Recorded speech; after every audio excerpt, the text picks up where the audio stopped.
As I said in a previous video, I never actually thought that Donald Trump would go through with the tariffs on Canada and Mexico. I always believed he would pretend to do it for show, like he does with so many things, and keyword is show. In my opinion, Donald Trump isn't a good president. What he's good at is creating storylines, creating plots, creating narratives, and marketing. And what Donald Trump has created is a TV show. It's not a reality show because it's based on lies, mistruths, conspiracy theories, half-truths, and demagoguery. But it is based within reality, meaning we're all participants in this show. Now we're in the second season of this show, corresponding with the second term of Donald Trump. Now, in this show that Donald Trump has created, there are heroes, there are villains, there are plots, there's an overarching theme to this show. The overarching theme to this show is that Donald Trump is always right and he's the best president ever. And none of anything good could never have happened without Donald Trump.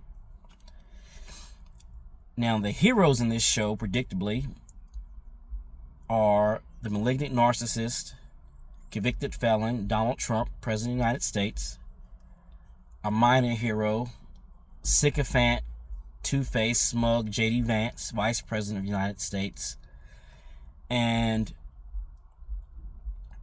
crazy person, deranged, Elon Musk, oligarch, and the other few minor hero characters on whatever episode you may be in. It could be Marjorie Taylor Greene, it could be Mike Johnson, Speaker of the House, whoever. Now, the villains in this TV show that Donald Trump has created are Democrats, Democratic states, Democratic cities,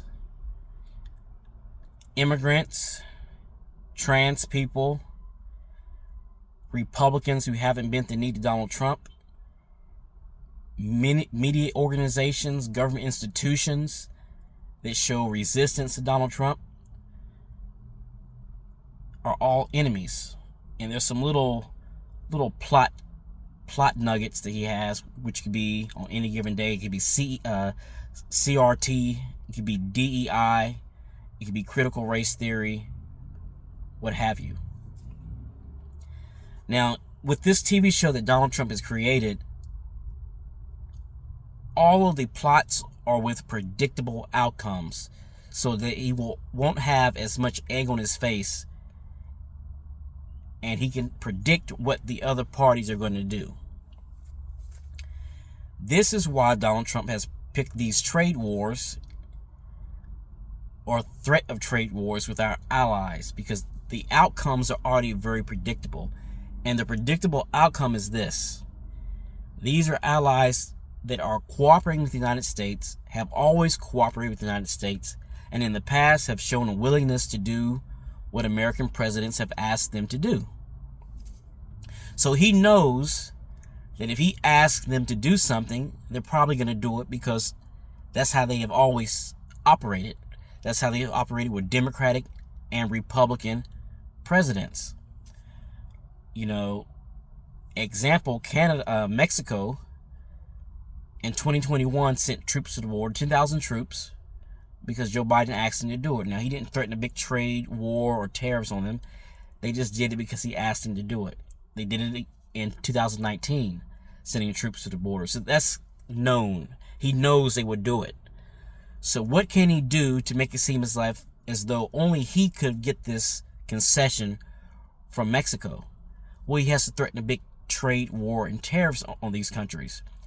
And this is designed to create eyeballs and interest, and to draw in low information voters, people who don't pay attention to politics or news, so they have already a diminished perception of reality when it comes to these kind of international affairs.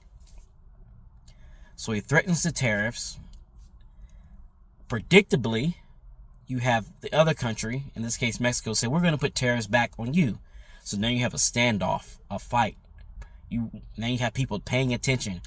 That brings in the pro-democracy Democratic voters and watchers and listeners saying, hey, this is going to raise prices. You voted for someone who's going to raise prices on you. Prices are going to go up. You have the MAGA people, cultists, come in and say Donald Trump is always right. It's not going to raise prices. He knows what he's doing. This also brings in the low information voter or average American who just comes in to see what all the commotion is about. So then, Lord behold, I'm not going to put the tariffs on it because they agreed to something that they would have always agreed to no matter who was in office. And Trump is seen as the hero in this story and in this chaos that he created by design and on purpose. This is why he does it with allies, even though we're not treating them with allies treating them like allies at the moment. We're bullying pushing around our allies. It's dangerous in the long run because it's eroding trust with America. Who needs friends like America if they're going to treat you like enemies, pretty much? And that's a long-term consequence of this game that Donald Trump is playing and this TV show that he's orchestrating. But it also explains why he doesn't push really, really hard on Russia. He doesn't push really, really, really hard on China. He doesn't push really, really hard on Iran. It's because these are adversarial nations. Because Russia, China, and Iran are adversarial nations to the United States. And they're much more unpredictable than allies that are currently working with the United States. That's why he would never really push hard on Russia with the Ukraine stuff or with anything, because they're unpredictable. And if you're running a TV show, the last thing you want is a unpredictable ending to the TV show that you're running. And it's why Donald Trump is very predictable himself. And since he is also very predictable, it also provides us opportunities, because we should know how he's going to react to all these different situations, because he acts pretty much the same to all of them. So in order for us as Democrats and pro-democracy, pro-rule of law citizens, in order to disrupt this TV show that he's created, we have to act in unpredictable ways. We have to look far down the road and see what are all the possible outcomes and what can we say to make ourselves in the best position, to be in the best position no matter what happens. With all this trade war stuff, we did one thing really well, but it was a two-part problem, but we did one thing really well, and that was explain that if he did this, it would raise prices for Americans. But what we didn't do was call his bluff and say, hey, you're not going to put tariffs on these countries. You're going to pretend to get concessions from these countries who they would have agreed to get these concessions with any president and claim victory, because you're doing this all for show while damaging our credibility with our allies. Now, if we would have done that, we have already laid the pretense that what's going to happen. So he would have a few options. He would either have to fall into the trap we laid for him and not do the tariffs, and we are proven right. Or he could fall into the trap of putting the tariffs on because he's feeling forced to put the tariffs on, and prices go up, and we're still in a good position. That's how we have to operate with this messaging that we're doing. We have to look far down the road and put ourselves in the position to have the best outcome.